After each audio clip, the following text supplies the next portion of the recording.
C'est la fin des vacances et nous préparons nos valises pour Madrid où nous allons assister au Congrès européen de cardiologie, rendez-vous incontournable de la cardiologie mondiale où des études nous attendent, des hotlines qui vont certainement changer nos pratiques.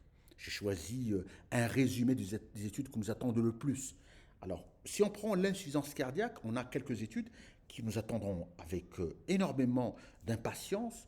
Alors, trois études sont à surveiller. La première étude sur la place des SGLT2, en particulier de la dapagliflozine, dans l'insuffisance cardiaque aiguë, les malades hospitalisés. 11 millions de personnes sont hospitalisées chaque année pour décompensation cardiaque avec une lourde mortalité. Et cette étude qui s'appelle DAPA-ACT-HF TIMI 68 va voir est-ce que la dapagliflozine, en plus du traitement de l'insuffisance cardiaque habituelle, est-ce que ça va réduire à court terme la morbimortalité cardiovasculaire et bien sûr les hospitalisations. Deuxième grande étude que nous attendons, c'est l'étude Victor. Cette fois, c'est le Vericiguat, qui est un stimulateur de cyclase qui va augmenter la GMP cyclique. Est-ce que pour les malades qui sont cette fois en insuffisance cardiaque stable, est-ce que en prise unique, ça va améliorer le pronostic des malades qui ont une insuffisance cardiaque sévère? On a déjà eu les résultats de Victoria où on a vu que le Vericiguat diminue chez les malades qui sont sévères avec une décompensation cardiaque 10%. Donc on va voir un spectre un peu plus large, Victoria, et on va voir ce que la véritable place de cette nouvelle classe thérapeutique, le Vericiguat. Troisième étude attendue dans l'insuffisance cardiaque, c'est du Digit-HF, digitoxine, chez les malades en insuffisance cardiaque à fraction d'éjection réduite, qui sont bien traités dans l'ère moderne. Est-ce que la digitoxine a de la place dans l'arsenal thérapeutique de l'insuffisance cardiaque qui est sévère? Il y a l'étude Parachute, qui est une étude intéressante sur la maladie de Chagas, les cardiomyopathies de Chagas. Et cette étude va voir est-ce que le sacubitril/valsartan va faire que mieux que l'enalapril chez cette pathologie qui touche à peu près 6 à 7 millions de personnes. Voilà un peu le résumé pour ce qui intéresse l'insuffisance cardiaque. On va s'intéresser à deux classes thérapeutiques et leur place actuelle dans l'arsenal thérapeutique. Les bêta-bloquants, surtout en post-infarctus, avec une fraction d'éjection conservée. Et ça, on a trois grandes études que nous attendons. L'étude Reboot, l'étude Betami et l'étude Denblock. Est-ce que le fait de mettre toujours de façon systématique les bêta-bloquants après un infarctus, une fraction d'éjection de plus de 40%, est-ce que ça amène, est-ce que ça diminue la morbimortalité cardiovasculaire, les hospitalisations? Voilà la question sur laquelle on va répondre. On va voir un peu plus clair.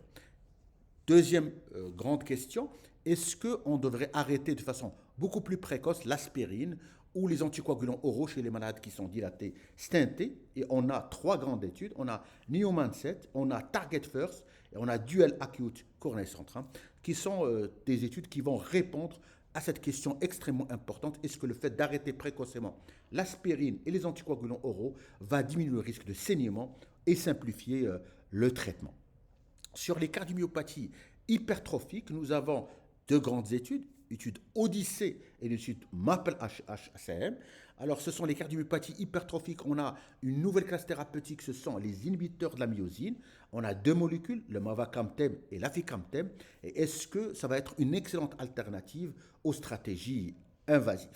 Et puis, nous aurons des études sur l'hypertension artérielle, en particulier deux grandes études. Une étude sur un nouvel inhibiteur de l'enzyme d'aldostérone synthase, le Baxdrostat exactement, et l'étude Cardia qui va tester le Zelbesiran, qui est un traitement ARN et qui va être administré 2 fois par an et qui pourrait changer la donne en matière de contrôle à long terme de la pression artérielle.